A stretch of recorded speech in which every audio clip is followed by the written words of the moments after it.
If you're looking to improve the depth of field in your video, or you just want to take the attention off of your background, I'm going to show you exactly how to do this in CapCut by blurring your background. So let's get into it.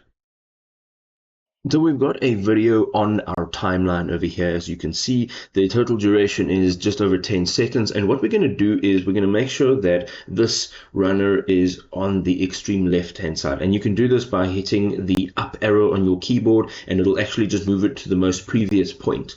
What we want to do here is select the actual video and hold in Control on our keyboard and tap on C to copy, and then tap on V to paste. Now, this will paste an exact duplicate above our main track. What we're going to do from here is make sure that that overlay is actually selected, and we're going to go over to the right hand side, and you'll see under video speed animation there will be basic, and then there's a remove background. Okay, we're going to hit that button.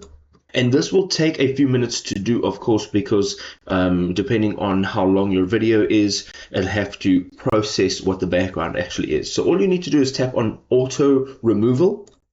From here, you can go ahead and add a stroke around the actual subject. And then on the left-hand side, you're going to go ahead and click on effects.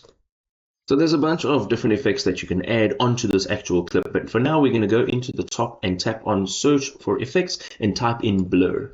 You will see quite a few options over here, and these are all different types of blur effects. So what you're going to need to do is explore what you would like to use to make your video the best fit for what your needs are.